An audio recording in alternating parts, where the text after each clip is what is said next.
Hi guys, today I'm going to show you how to make a really good stir fry. It's a lot more simple than you might think. You're going to hear that a lot if you're watching any of these videos, but I'm a big fan of simple things. I have kids, I have a business, and I have a life. So when it gets to cooking, I like things that taste good, that are easy, and that are on the healthy side. Not saying I don't indulge in M&Ms and a ton of chocolate chip cookies every now and again. But anyhow, today we're gonna do a stir fry. And what I have in my arsenal here is going to be some carrots, some broccoli, some asparagus, and some like red cabbage. Radish. Radish? I don't think so. And then I've got some garlic and onion. So what I'm gonna do is slice up some things. The broccoli stem, this is an awesome use for a broccoli stem. You can either peel it almost like you peel, like if you're peeling the stringies off celery, or you can just chop it off. But look at that, can you see that? Hopefully my son is doing a good job filming and you can totally see this. So anyhow, peel that hard stuff off, peel the hard stuff off. You can kind of slice the rest of it, but I know that sometimes I pay a lot of money for broccoli stems. And so you can use them though. They taste, the taste is great, and the stir fry is a great way to use them. Okay, and then I'm also gonna just cut off a couple of florets. Okay, so there's my broccoli. Next, let's do some asparagus. You guys probably all know this trick. If where it snaps, that's the stuff you don't want anymore, because that's where it gets super fibery. If you're trying to make something that you want to be super pretty, then you can snap it off first and then, you know, kind of shape up the edge if you want. But that is the asparagus trick of the day for you. So let's just do about 5. All right, then the next thing we're gonna do is some carrots. I like to cut off the end and the end. And for the stir fry, what we're gonna do is everything's kind of gonna be in bigger chunks. So we're kind of we're gonna go on diagonal or on the bias. Good. So this carrot. We'll do that with we'll do the asparagus too. Asparagus always looks pretty like that. You can get pretty, isn't that nice?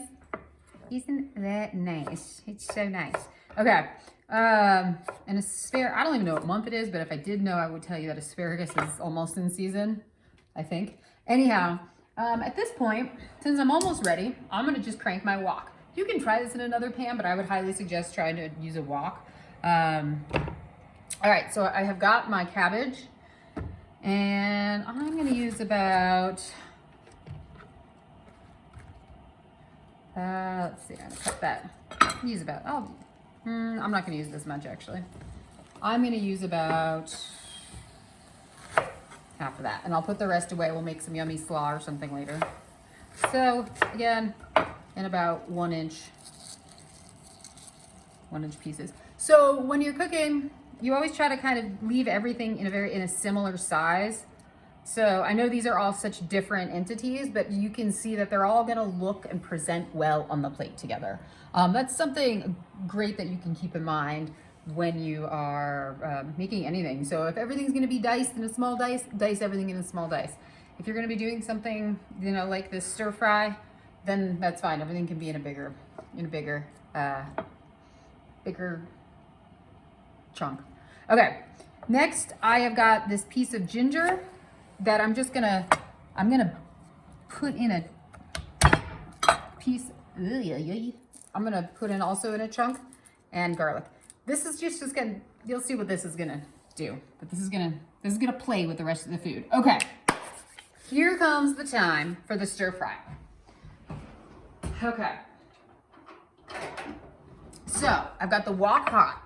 The flame is also, what happens is the wok is that the flame winds up heating the outside of the wok, and it's not as hot in the middle. So this is a little bit more difficult if you have an electric stove or if you don't have a wok. So this is kind of a wok and flame friendly recipe. Okay, so we're gonna start with a little bit of high heat oil of your choice. And then you wanna have some ice water. Ice, make sure there's a lot of ice in it. Well, it doesn't really matter what we start. We're gonna do all of these individually. Have your ice water, your salt, and then your vegetables. So, yeah. I'm gonna throw the broccoli and the garlic in there with it, even though, okay. And then what you wanna do is you want it to kind of dance along the edges, okay? And then you want to salt. A lot of people have questions about salt. My teacher always said, salt with your heart, which is a really good way to start, but it can be confusing for people.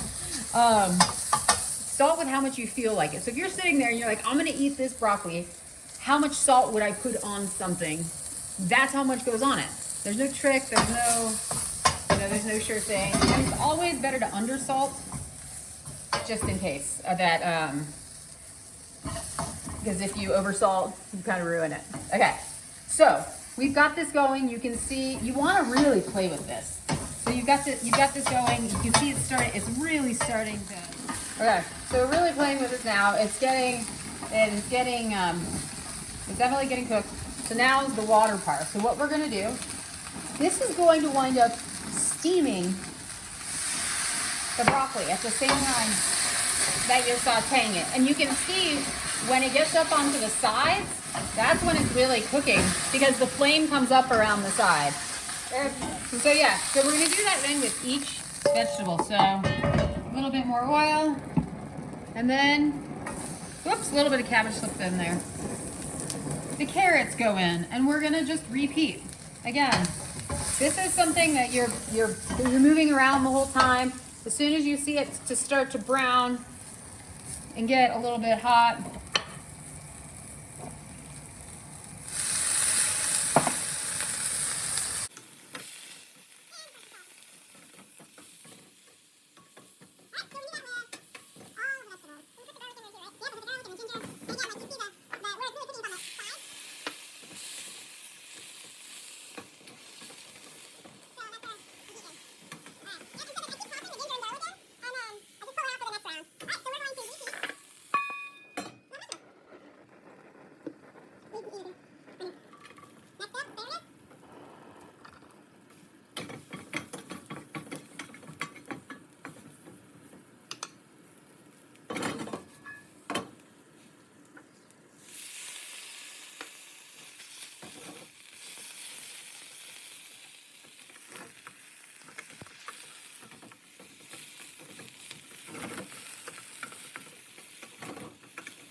all right. So this is the end of the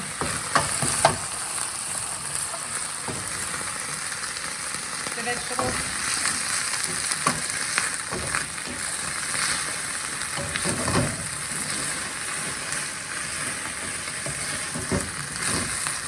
All right. Okay. So got these vegetables, and now just mix them up. Beautiful. You could throw some cilantro or some basil on there. But what you've got is a beautiful lunch or dinner. Voila. All right. Thank you. Bye, thank you.